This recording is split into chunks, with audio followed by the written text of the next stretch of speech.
Autoline Daily is brought to you by Borg Warner, feel good about driving. Bridgestone, your journey, our passion. And by Dow Automotive Systems, improving durability and increasing design flexibility with Betamate structural adhesives at dowbetamate.com. Hello and welcome to a brand new month of Autoline Daily. Thanks for tuning in today, but now let's get to the news. While most automakers saw sales go up last year in the U.S., Volkswagen sales were down about 7%. That's why Volkswagen's top labor chief, Bernd Osterloh, is calling out management and labeling the company's U.S. operations, and I quote, a disaster. Reuters reports that Osterloh believes the group does not understand how to succeed in the U.S. He says that VW needs more models in the American market, including a pickup truck, and that VW will not improve in the U.S. until at least 2016. Last year was a very successful year for Ferrari. It deliberately managed to get its car sales to go down by 5%. Strange as that may sound, Ferrari was starting to worry that it was selling too many cars and that this would hurt its exclusive image.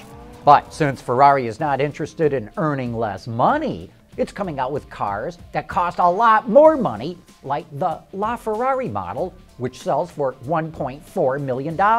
And this strategy is working. Last year, Ferrari only sold 6,922 cars worldwide, down 5%, but its revenues went up by 5%, and its earning before income tax profits were up more than 8%. In fact, on average, each one of the cars it sold last year brought in $445,000. China is now the top automotive market in the world, but what are the best-selling cars in China? The consultancy IHS just compiled a list, and surprise, surprise, the Ford Focus is the best-selling nameplate in China, but that actually involves two different models, the current Focus and the prior model, which was on a different platform. Ford kept that older model so it could have a lower price point. Next on the list is the Volkswagen Levita, a car which is based on the first generation Skoda Octavia. Then comes the Buick Excel, which shares a platform with the Chevy Cruze.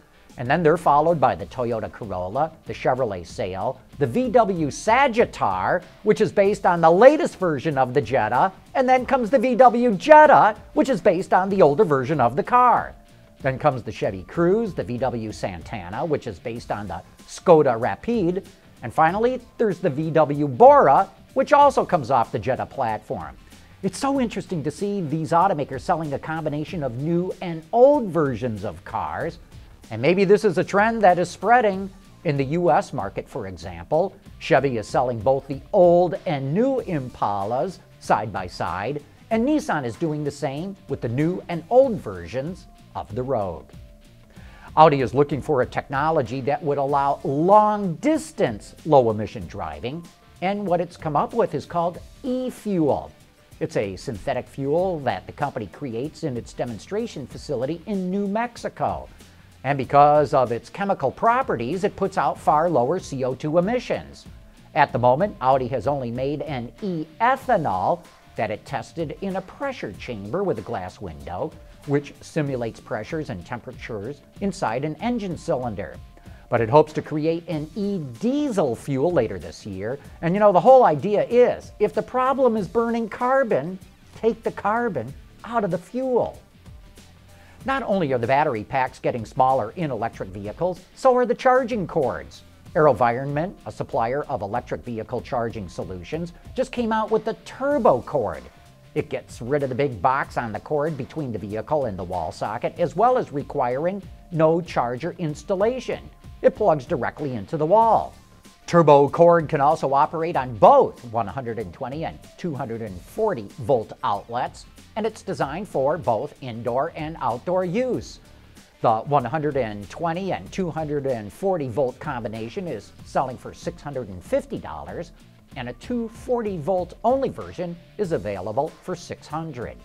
If this sounds like something you might want for your plug-in or EV, just click the link in today's show notes to get all the details at AeroVironment's website. Coming up next, Bob Lutz talks about Mary Barra taking over as CEO of General Motors. Dow Automotive Systems, driving solutions in automotive, commercial transportation, and aftermarket with innovative products like Betamate structural adhesives. Lighter, stronger, safer. DowBetamate.com.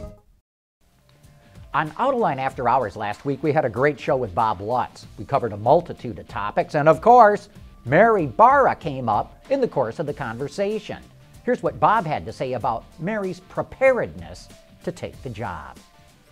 No, she knows how to run. She knows how to run stuff, and she's run large organizations like global manufacturing engineering, which she was basically doing while I had global product development. She's got a very sound, logical mind financially, but one of the nice things about her is she is only the second chairman in GM history, the other one having been Bob Stempel, and you know, that didn't work out too well. But she's only the second chairman in GM's history who was not a bean counter. It was always people who could read spreadsheets and balance sheets and P&L statements and figure out all the little errors and inconsistencies. And Mary isn't like that. Mary is predominantly an engineer and a product fanatic. And if you do those two things right, the P&L statement takes care of itself. And obviously she has a chief financial officer in the form of Dan Amon, who, by the way, is also somewhat suspect as a chief financial officer because he's a real car fanatic. Level 3 license. Yeah, no, he's a real. So, but any CEO has to look after the product or the service first, which Mary will superbly. And if she needs any financial counseling, which I doubt that she will, that's what Dan Amon is there for. And I will tell you, it's much easier to get good finance people than it is to get good product people. So I'd always go with the product person. You can always back him or her up with finance people. My forecast is that Mary Barra will do extremely well. You can, of course, watch that entire episode right now at our website at Autoline.tv or check out the Autoline Network on YouTube. By the way, Bob left an autographed copy of his latest book, Icons and Idiots, and now you have a chance to win it. We'll pose this question, you answer it, and we'll pick a winner's name at random from everyone who submits the right answer. And here's the question. Who was Bob Lutz's favorite high school teacher? You get us the right answer and you might win this book, so get cracking. We'll announce the winner later this week. Anyway, that wraps up today's report. Thank you for watching.